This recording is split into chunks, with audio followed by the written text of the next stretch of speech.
Maayong hapon sa tanan. Kumusta man mo? Ito na naman. Bisaya nga taga Bohol. Balik na pud ko dire sa ako ang YouTube. Dito na naman ako. Okay, shout out muna. Shout out muna tayo dito kay Ma'am Ami Cabrera, Saudi Arabia. Suki ko talaga to ha. Ito mga to ha. Ito mga ano ko ngayon. Kay Pauman BG ba to? Maria P. Bidonyo, Joel Hermohino. Tama ba? Joel Hermohino, Edordo Lida, Jing Lucariza, Bacolod City. Okay. Ma'am Veronica Peralta, Ami Mendoza of Montreal, Quebec, Canada.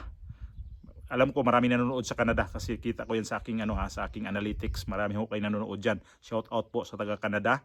Siyempre sa Pilipinas na rin. At saka sa Amerika, marami rin nanonood sa aking mga vlog diyan.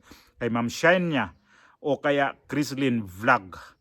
Kay Tita Lida sa Scottsdale, AZ. Sa ano yata to? Arizona, no? At Ma'am kay Sir Edwin Siniero. Mayroon pa isa pala dyan na gusto magpa-shout at kata kailangan wala namang pangalan. Alam mo sir, kung gusto mo magpa-shout, lagay mo yung pangalan mong totoo. Huwag yung picture mo dyan ilagay na yung parang troll. Puro ka na lang shout out dyan. Mayroon pa taga Bohol. Parehan ako taga Bohol ha. Shout out ni mo diha sir. Basta Bohol ang ihang dala. Tapos may nagtanong din sa akin kung taga saan ba daw ako. Taga Surigao ba daw ako. Hindi ho. Hindi po ako taga Surigao. Taga Bohol ko. Ako mismo taga Bohol ko. Nagdako ko Bohol dito ko panganak. Tapos na lang siguro ko yung mga kaapelyido diha sa Surigao. Kaya ba ko nga na yung mga apelyido na ko sa Surigao o sa parte sa Zamboanga. Basta parting Mindanao daghan ang mga kaapelyido na ko diha. So ingat mo na diha sa Mindanao sa mga sinout out ko, sana maayos po ang inyong kalagayan. Ito na. Ay, naku naman si Trillanes talaga. Nagngak-ngak naman si Trillanes pagkatapos na matalo sa kanyang kandidatura pagka-mayor sa Caloocan, ay nilampaso. Yan pala, mayroon na pala sila itong hindi pagkaintindihan nitong sana po ito siyang City Mayor of Naga, si Ma'am Leni Robredo. Mayroon pala silang hindi nagkakaintindihan dito. Okay, pasok ko yung video kasi may iba dyan nagre-reklamo naman. Patagal daw ipasok yung video. Ang haba daw ako mag-intro. Hindi naman ito intro eh. Okay, pasok natin yung video. Ayan. Seeing the soundbite doing the rounds, quoting you saying na in your personal discussions with Leni Robredo and Bam Aquino from a few years back, they told you daw that they would not have surrendered Duterte to the ICC. Can you give us as much detail as you can as to how that conversation occurred and what was the context? Okay, well, una-una kasamang Ed, itong statement na to is part of the conversation namin ni Christian Esguerra dun sa kanyang podcast. Apo. So, ang konteksto niyan ay during the campaign, ang isang hiniling sa akin ni then VP Leni was kung pwede daw gamitin yung pangalan ko na ako yung reason kung bakit hindi pa itatanggapin si Nery Colmenares dun sa slate. Para daw she can kumbaga get the best of both worlds. Nung hinarap niya yung mga leftists, sinabi niya ang may ayaw kay Nery Colmenares na mapasok sa slate ay so ako pumayag ako noon kasi she was the principal, so just being a good soldier, sige. Pero alam ko na tatamaan ako, no? Mga magagalit sa akin siyempre mga leftists. Pero hiningi na ano 'yon, na condition 'yon. Tapos during the course of the campaign, sinabi nila na ang position nila sa ICC ay hindi nila i-recognize yung jurisdiction at hindi nila ibibigay si Digong sa ICC kung naging presidente si Leni. Ngayon, in fact, as late as last year, nire-request yan sa akin nila Bam Aquino na baka daw, kung pwede daw i-delay yung pag-issue ng arrest warrant kay Digong dahil baka daw makaka-apekto sa kandidatura nila. In fact, sabi ko nga, hindi, mas makakatulong pa nga sa inyo yan. Kasi, kumbaga, kayo magbe-benefit nun. Pero, talagang merong alyansa sila Then eventually, during the campaign noong 2022, nakita ko yung Rosa, alam niyo yung Rosa, Robredo, Sara, na coalition. Na to the point na nung isang rally namin sa Pangasinan, hindi nila pinaakyat si then VP candidate Kiko Pangilinan sa entablado. Kasi nga dun sa Robredo Sara Alliance. So meron ng ganon ever since. So yun naman ang konteksto nun. At nailabas yan dun sa conversation in light of the making the Dutertes accountable. Kaya nga sinasabi ko sa 2028, I'm not inclined to support Lenny because magkaalyado at magkaibigan sila ni Sara Duterte. Yun po yun. Describe this friendship for me. I mean, like, all politicians are friends naman. Magkakakilala naman lahat ng Or politicians. acquaintances. But how deep does this friendship go, do you think? Palagay ko malalim. And in fact, we have aside dun sa mga sinight ko na historical mga incidents na yan, ito, no, up to now, si Mayor Lenny has yet to say anything about the impeachment trial of Sara Duterte. Alam mo, malakas na boses yan. Si Lenny, pero she's quiet. O tapos yun na nga, yung binisita doon. Alam nyo, based sa information namin, yung pagbisita doon sa Naga, ano yun maagang na-set yun. Hindi naman yun yung 30 minutes na short notice. Kumaga, inaano naman tayo, ginagawa tayong parang bata. Alam natin yon. Tapos talagang hinos niya. And ako bilang insider doon sa mga pink, talagang alam namin na may mga ganun sila nagalaw. Yun na nga, biruin nyo si Kiko Pangilinan was prevented from going up to the stage sa Pangasinan. Kami, na-dismaya kami noon, ba't may mga ganitong laro? Yung pala, para ma-accommodate nga yung Rosa na grupo, kasi they were hoping sa Mindanao, magro-Robredo Sara yung mga tao. Yun yung binibenta sa kanila. So, ganun po yan.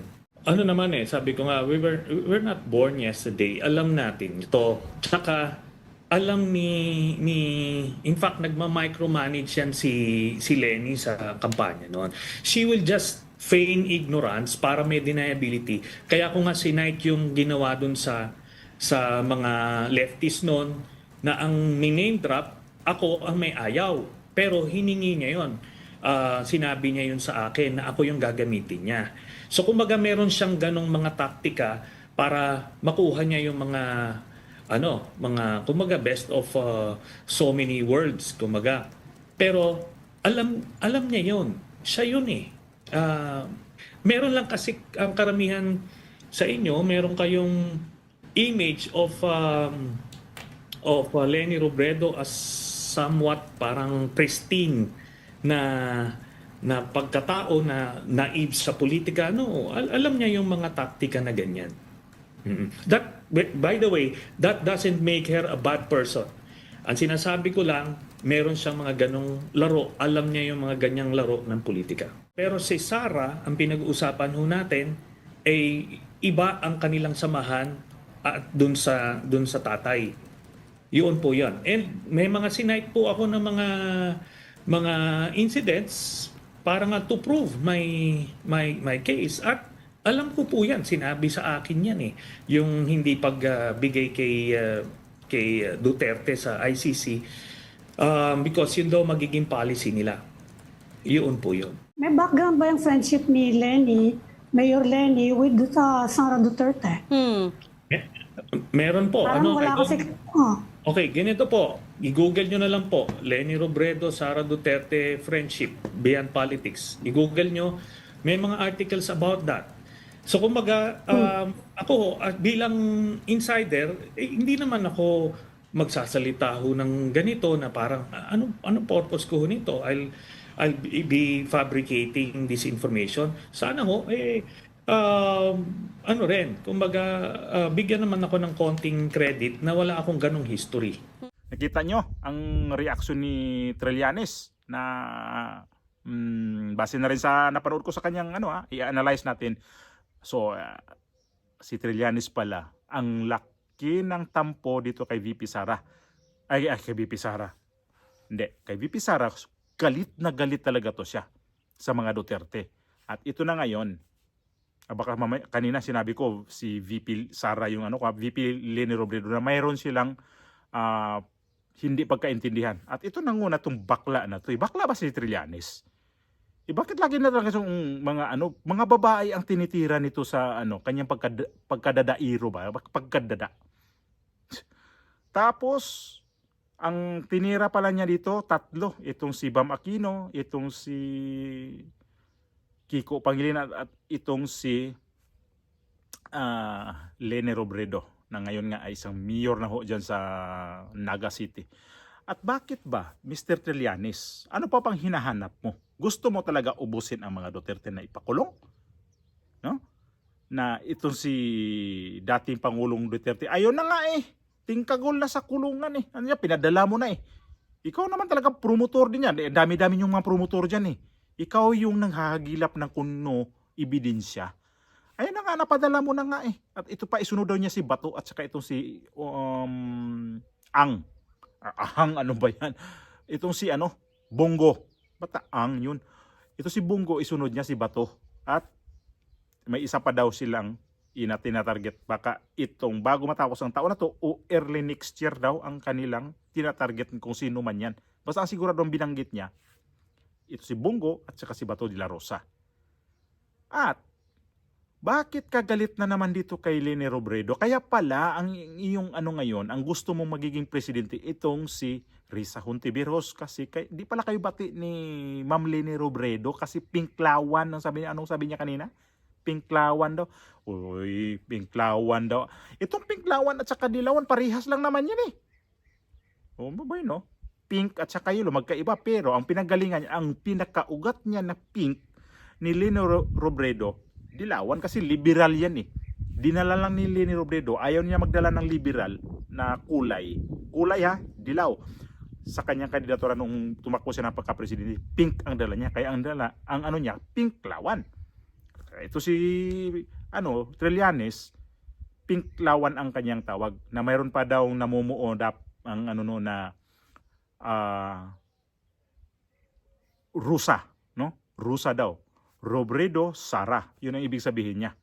Kasi mayroon pa daw nangyari na hindi pinaakyat itong, di ba? Sinabi niya, hindi pinaakyat nung time na yun si Kiko noong sa Pangasinan sila sa stage.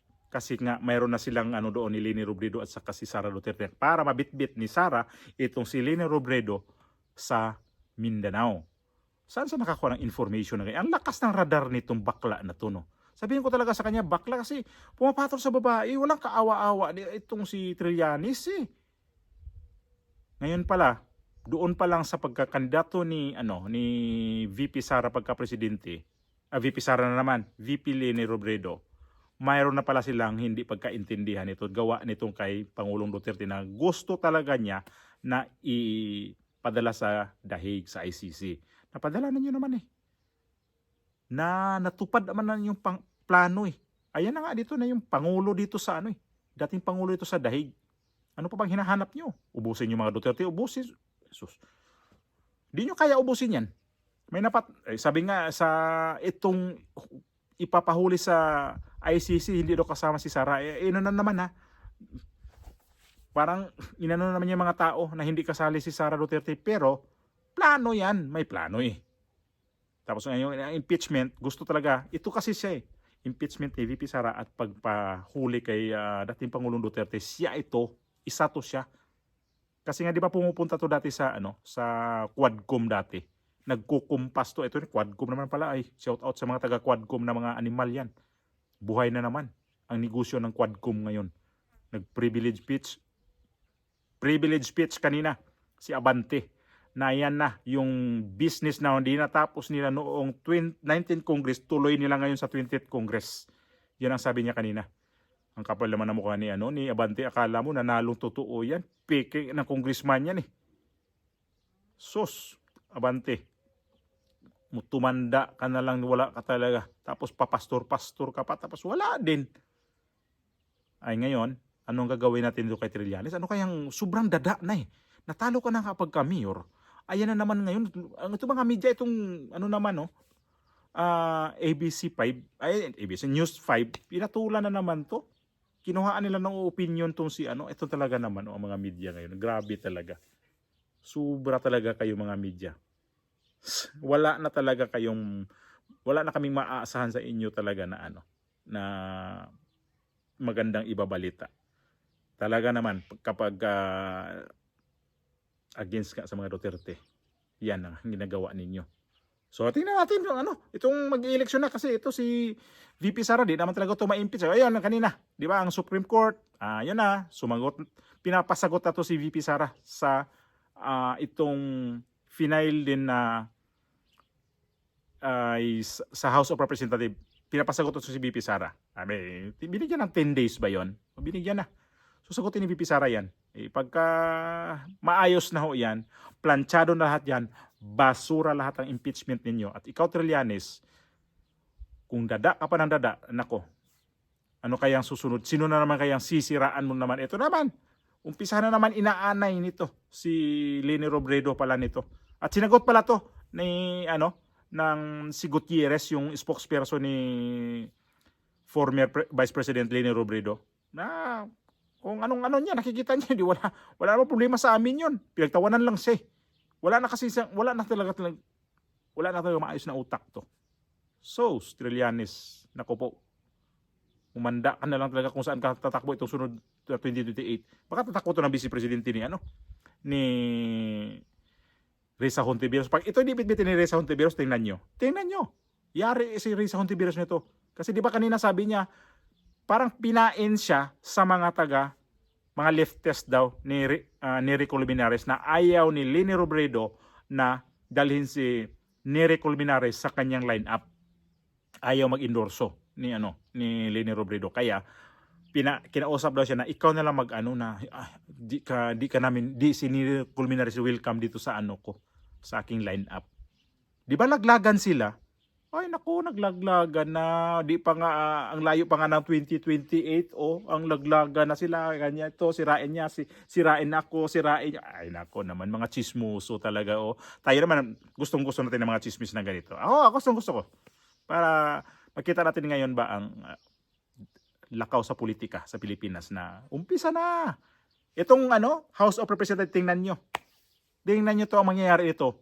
Wasak-wasak na to kasi yung sa mga yung mga kontraktor ng DPWH, mayroon dyan mga congressman na sila mismong congressman, sila rin mismo ang kontraktor sa mga project. Bantayan natin to. Ay nako, ang sarap naman ito. Sarap kayo pag-uuntugin.